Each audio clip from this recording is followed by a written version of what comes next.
Gretel, when did you decide to run and why?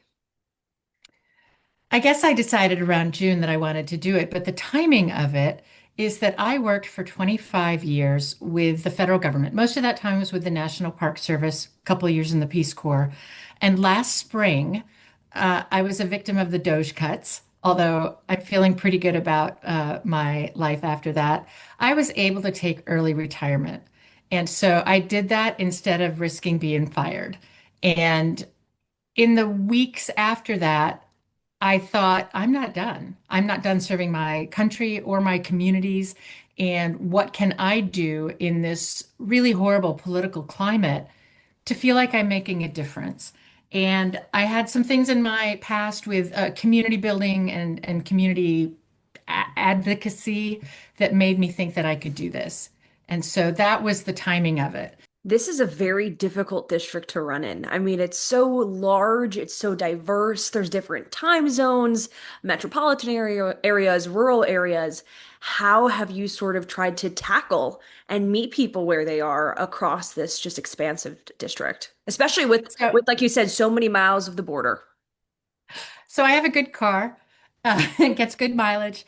So I live in Marfa, which is pretty much in the middle of the district. And so I am used to driving long distances. I drive to El Paso for medical care, to fly out of the airport. Uh, I drive to San Antonio to visit friends, and then everywhere in between. And so the diversity part of it is what makes me love it so much. You know, Marfa is a town with fewer than 2,000 people, but we got a lot of tourism going on.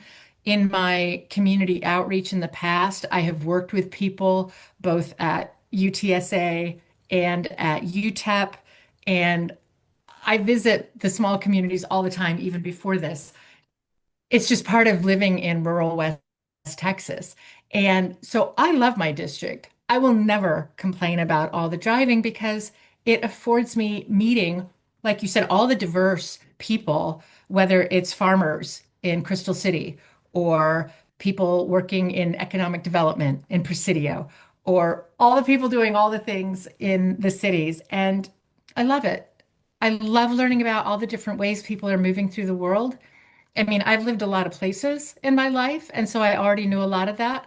But if I can go to a Shabbat service in San Antonio and learn a little bit about the Jewish experience right now, that is helpful. So I have to say, this has been the great joy of my life to have all these conversations about people's hopes, fears, and concerns everywhere in the district. I was going to ask, that was my next question. What have you been hearing from constituents in the area? So what's interesting about the border, I mentioned economic development in Presidio. Many people don't realize, particularly outside of Texas, how critical cross-border commerce and trade is to my district, our state. And so that is a huge function of the Border Patrol that we want and we need. And so I will complain about ICE, right?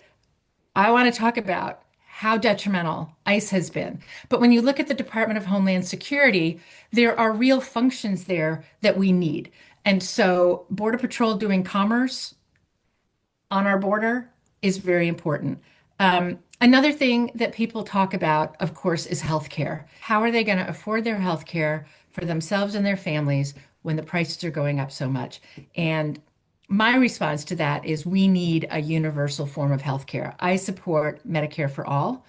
I support shoring up Social Security through, there's a bill that already exists, the Social Security Expansion Act, which saves it for 75 years by a really modest increase in higher wage earners paying more, paying the Social Security tax on more of their income.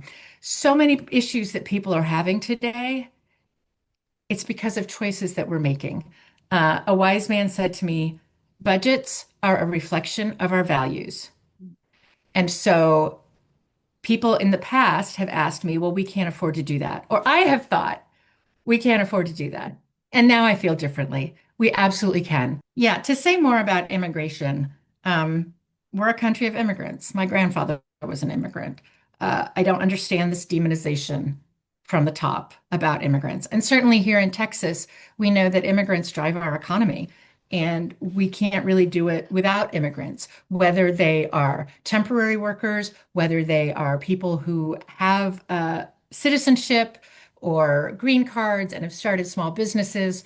It's so critical to our economy, but also it's who we are as a nation. What I want is more of the smart technology, not the wall. And so right now, all of a sudden, there is a wall being planned in the Big Bend area into the state park and the national park there.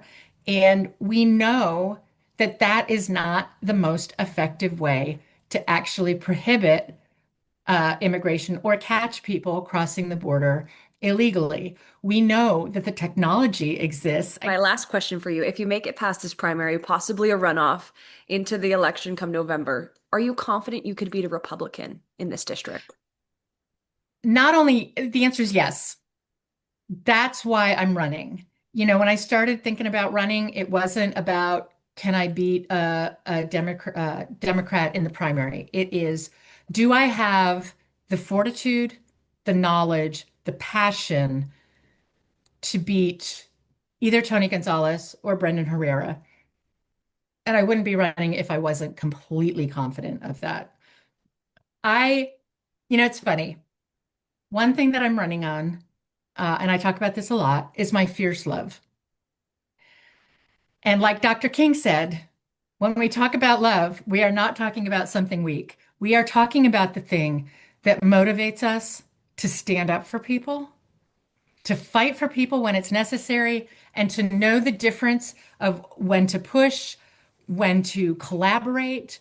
And that fierce love is so strong in me for all of my constituents, regardless of what side of the aisle they are on.